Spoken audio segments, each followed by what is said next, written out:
আমি প্রিয়তা নন্দী, রাজারহাট শিক্ষানিকেতন বয়েজের টিচার। আমি সেদিন নহলির যে ওয়ার্কশপ হয়েছিল তাতে বাচ্চাদের নিয়ে ওপরে গিয়েছিলাম। মানে বাচ্চাদের ডিসিপ্লিনের রেসপন্সিবিলিটি আমার ছিল, কিন্তু ডিসিপ্লিন আমাকে একটুও মেনটেন করতে হয়নি, কারণ এত লাইভলি ড্রামা সেমিনার আমিও এর আগে কখনো অ্যাটেন্ড করিনি। এত লাইভলি এবং এত অ্যাক্টিভিটি সেন্ট্রিক যে ওরা এমনি প্রোগ্রামটাতে গ্লুড হয়েছিল, হাইয়েস্ট কনসেন্ট্রেশন দিয়ে ওরা পার্টিসিপেট করেছে।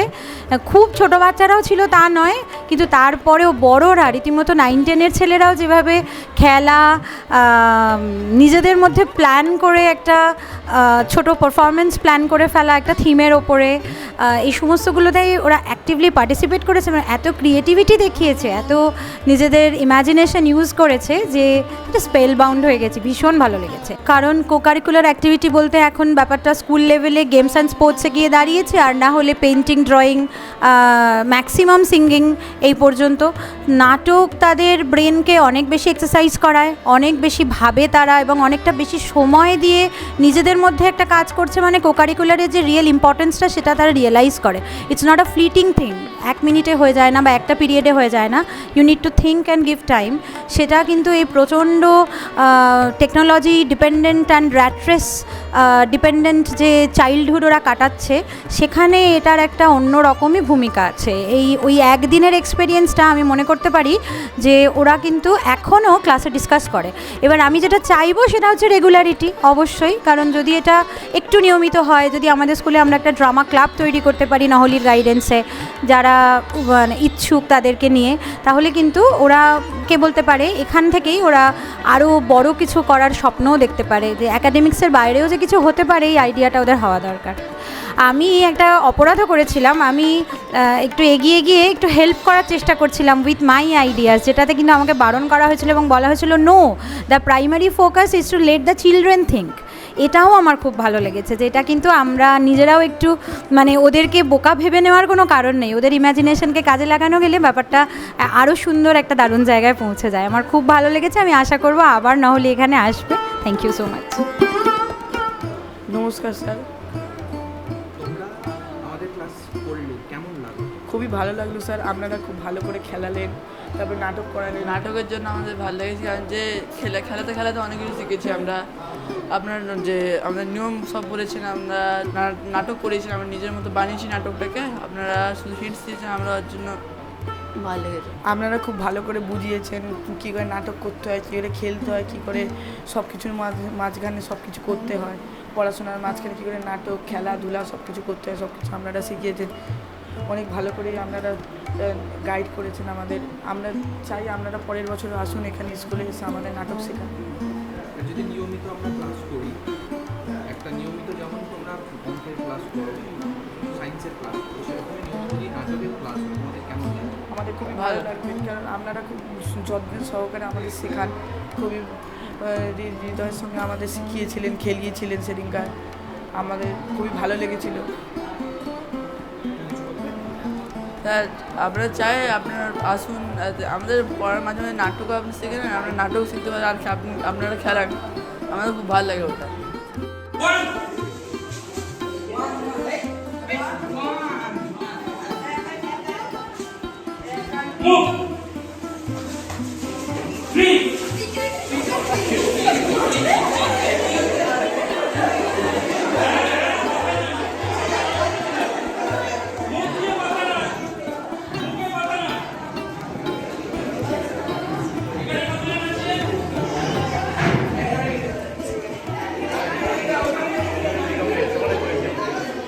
নমস্কার, রাজারহাট শিক্ষানিকেতন উচ্চ মাধ্যমিক স্কুলের পক্ষ থেকে বলছি। এই স্কুল বহুদিনের ঐতিহ্যশালী, কৃষ্টি সংস্কৃতিতে বিশ্বাসী একটি স্কুল। আমাদের এখানে লেখাপড়ার সাথে সাথে গান বাজনা, নাটক, কবিতা আবৃত্তির চর্চা করা হয়, ছেলেদের শেখানো হয়। সেই সূত্রেই নহলি নাট্যগোষ্ঠীর সাথে আমাদের পরিচয়, এবং নহলি নাট্যগোষ্ঠীকে আমরা এখানে বেশ কয়েকবার আমাদের ছেলেদেরকে ওয়ার্কশপ করাবার জন্য ডেকে পাঠিয়েছিলাম। তারা কয়েকটি ওয়ার্কশপ করেও ছিলেন। তারপরে কিন্তু গত বছর 2025 সালের ডিসেম্বরে আমাদের যে অ্যানুয়াল কালচারাল ফাংশন হয়েছিল, তাতে আমাদের ছেলেরা খুব সুন্দর নাটক করেছিল, মঞ্চ একটা সুন্দর নাটক মঞ্চস্থ করেছিল। পরবর্তীকালে অন্যান্য ক্ষেত্রেও দেখেছি আমরা, যেখানে বাচিক শিল্প প্রাধান্য পায় সেই সমস্ত ক্ষেত্রে কিন্তু আমাদের ছেলেরা বিশেষ পারদর্শিতা দেখাতে পেরেছিল। তার অন্যতম কারণ কিন্তু নহলী নাট্যগোষ্ঠীর থেকে যারা এসেছিলেন আমাদের এখানে ছেলেদেরকে ওয়ার্কশপ করাবার জন্য, তাদের প্রচেষ্টা, তারা ধরে ধরে প্রত্যেকটি ছেলেকে কিভাবে কথা বলতে হয়, উচ্চারণ পরিষ্কার করতে হয়। তারপর যেমন কিছুদিন আগে আমরা একটি গাছ মাইল নামে বলে যে এটা প্রকল্পটা দিয়ে আমরা নাটক করিয়েছিলাম, ওদেরকে শিখিয়েছিলাম। ওরা নিজেরা স্ক্রিপ্ট লিখেছে, লিখে কীভাবে ডায়লগ মানে লিখতে হয়, ডায়লগের মধ্যে কোথায় টেনশন রাখতে হয়, কোথায় অ্যাকশন রাখতে হয়, হ্যাঁ। আর সেই সমস্ত কিছু কিন্তু নহলী নাট্যগোষ্ঠী আমাদের ছেলেদেরকে শেখাতে পেরেছে। They are successful in their field. So far as the workshop is concerned, I must admit quite successful. এবং রাজারহাট শিক্ষানিকেতন পরিবারের তরফ থেকে আমি অবশ্যই তাদের অভিনন্দন জানাবো এবং তাদের শুভেচ্ছা জ্ঞাপন করব। এরকম একটা সুন্দর প্রচেষ্টা তারা সামিল হয়েছে। ধন্যবাদ। স্যার, আপনার কি মনে হয় বাচ্চাদের ক্ষেত্রে এই ধরনের নাটক প্রশিক্ষণের প্রয়োজনীয়তা বা গুরুত্ব আপনার কাছে? ভীষণ প্রয়োজন। তার একমাত্র কারণ, অন্যতম কারণ বলি, সেটা হচ্ছে যে আমরা যখন লেখাপড়া শিখেছিলাম তখন কিন্তু আমাদের ক্ষেত্রে কো কারিকুলার অ্যাক্টিভিটিস কথাটা ছিল না, আমাদের ক্ষেত্রে ছিল extra curricular activities. That was 70s। কিন্তু এখনকার ছেলেদের কিন্তু এক্সট্রা কারিকুলার বলে কিছু নেই, সবটাই co curricular. This is a part of curriculum. সুতরাং ছেলেদেরকে যদি আমি নাটকটা শেখাতে পারি বা নাটকীয় মঞ্চস্থ আইডিয়া করাতে পারি, এরা যে বড় হয়ে গিয়ে শম্ভু মিত্র হবে বা দেবেশ রায় হবেন বা রুদ্রপ্রসাদ সেনগুপ্ত হবেন আমি আশা করি না, কিন্তু এরা বড় হয়ে শম্ভু মিত্র, রুদ্রপ্রসাদ সেনগুপ্ত এদের নাটককে, বিভাস চক্রবর্তী প্রমুখ যারা আছেন আমাদের বাংলার ব্যক্তিত্ব, যারা নাট্য ব্যক্তিত্ব, তাদের নাটককে শ্রদ্ধা করতে শিখবে, তাদের নাটকের সমালোচনা করতে শিখবে।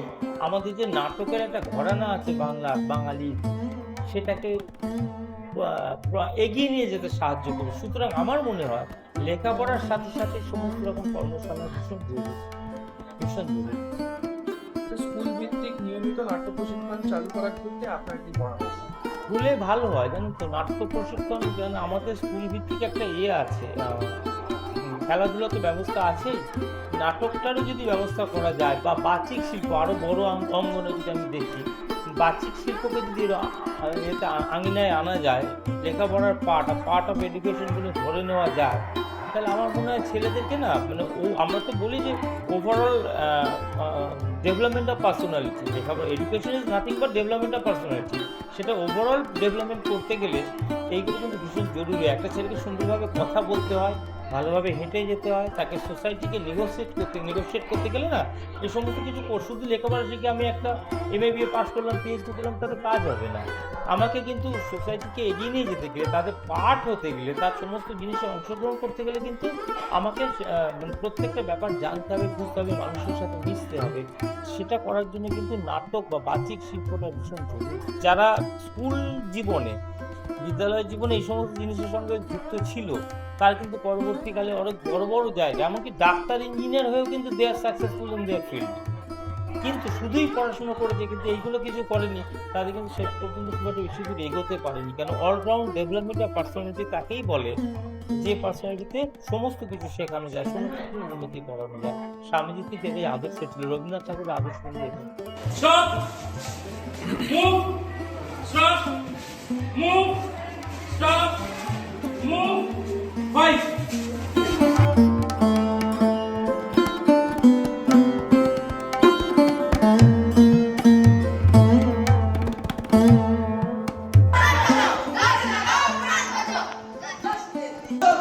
সব গাছ কেটে দিয়েছি, একটা গাছ থাকবে না।